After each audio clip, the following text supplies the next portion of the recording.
He was praising God. So he was praising God. That was why the moment the Lord said, come out now, as he stepped out, what did he do? He raised an altar. Enough of the ark experiences. It is time to raise an altar. It's time to enter into an altar. Someone say, come out of your ark. Come on, say, come out of your ark. We are sleeping here. Say, come out of your ark. Come out of your ark. There's a place of worship. Come on, say now, there's a place of worship. Come out of your ark. An altar is waiting for you. You see, an altar is the presence of God where God stays. The ark is a system where you are born. The system that governs the nation where you are. That is the ark. You are restricted to everything. You are restricted. This is how much you get in the world. This is how much your salary is. You plan your life according to the size of the space you have in the ark. Many of us, we are in our life have been, roboted. Let me just use that grammar. I had Bishop Ensigla, that was some years ago, was preaching. He said some people, their life is like, their lives are like ceiling fan or fan. He said it has been repeated. He spoke in England.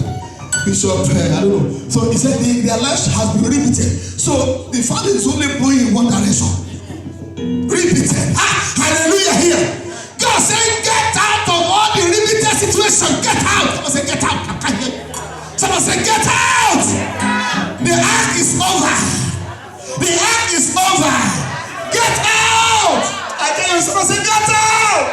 I'm going to say, come on, say, get out. The experience of the ark is over. I see you in the altar. I see you at the altar. Shout hallelujah here. Somebody say altar.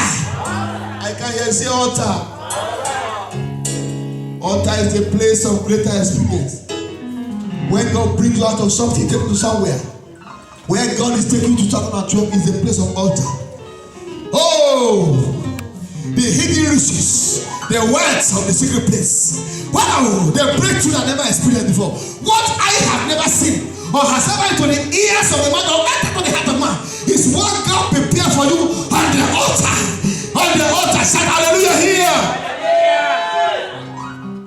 As he stepped out, the Bible said he built an altar. He built an altar. God wants to raise an altar. He's an awesome God. He can do it for you. But all he asks you is to raise an altar. Someone say an altar.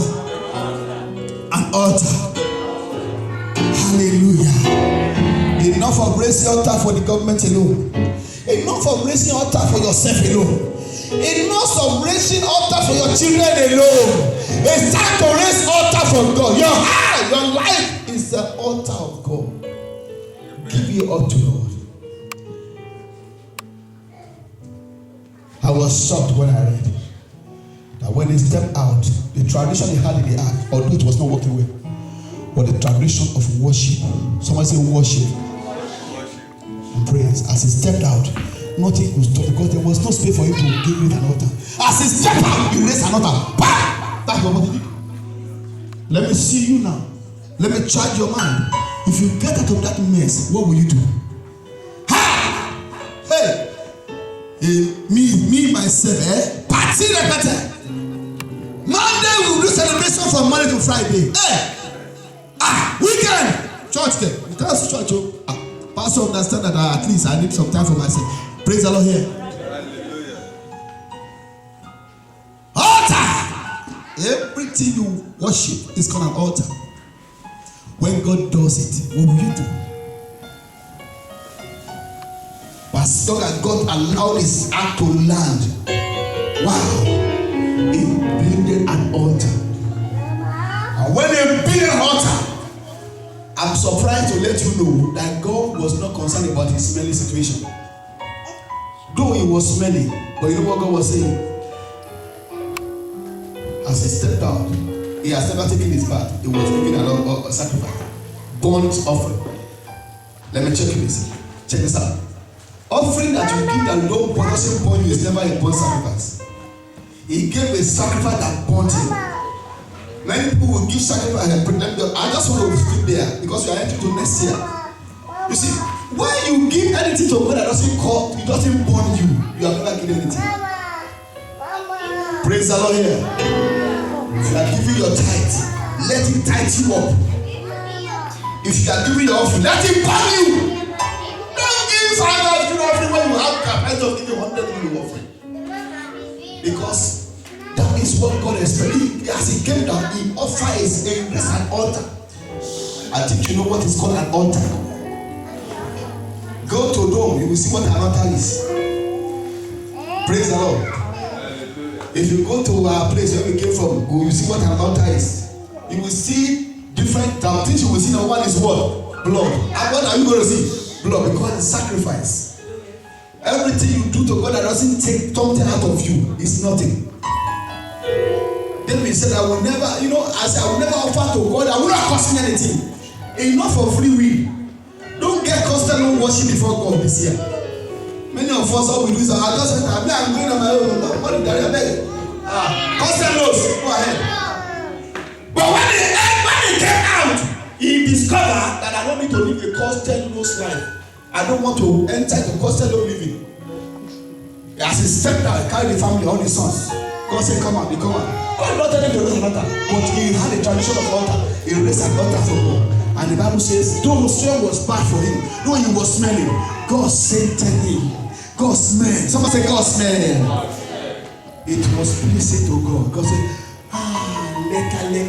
leka. Woo! And God said, listen to me. I change the circle of the causes that is operating the life of human race through this man. Why? Because of one altar. God changed the system. Through you, God wants to change the system in Europe. Through your altar, He wants to change the system in your generation. Through your altar, your raising, God wants to change the system in your family line. Hallelujah! Here, through Him. But through somebody, God's operated. But through someone, God said, as long as I live, I will never wipe man away again. That's an altar. What spoke there was an altar to God. Step into the altar in this new year. Get out of the ark of testimony, ark of covenant, ark of this you shall thou shalt not execute. That's an altar. Thou shalt not forget about that. Thou shalt walk in the altar of God. Thou shalt walk in the majesty of His power. Thou shalt worship. Thou shalt praise Him. Thou shalt give unto Him. Hallelujah! Because as he stepped out into the altar, things began to bow down for him. As you rising up in the name of Jesus Christ. Hallelujah! Praise the Lord. Your worship is a must. Your worship is a must. You are responsible to your worship. God wants you to praise Him as you enter to 2012. 2012, go and raise an altar in your family. Raise altar for your life. How many times do you sing? All you do in Germany is, all you do in Germany is what? Tamin. Don't run after Tamin and kill yourself. Tamin will remain after you are dead. Tamin, Tanati, Zanati, Hautati, only with you, Hautati, Tanati, therapy, this one. Tamin. Surprisingly, when you go to see my son art, he will tell you that he doesn't have space. That you have to come maybe around 3-4 months ahead. So you are not sleeping until you begin to wake up and see your Tamin 6 months ahead, 3 months ahead. That's how you wait and wait. Get out of your ark. Get out and flow in the altar. Tamin will kill you. If you get too much, it causes heartbreaks. Sometimes when you miss it, you pay. Hallelujah. Am I talking, sir? You pay because they book you 6 months ahead. And you are having so many Tamina. You go and get two at the same time. You fail to attend to one. They say you have to pay the hour. Hey! There was a day I went to Abasam. I was Abbas close as I got there. They told me, okay, Tamin, they give a Tamin for me. They said, come on. They wrote me later if I want to change it. I didn't write letter to change it. So I was there, on the day of the appointment, I carried my baby. As I was doing it, the bus passed. The bus, 52, refused to come again. As I got there 15 minutes after. I know the door of the woman. Back. She didn't answer me. I went downstairs. I told the woman downstairs, I have an appointment today. Say when? I told her I'm 15 minutes late. He said, excuse me alive. Wait. And they called the same woman in the office. The woman picked the phone. She locked herself inside. She didn't answer me again. I said, the person said I have to go to that appointment.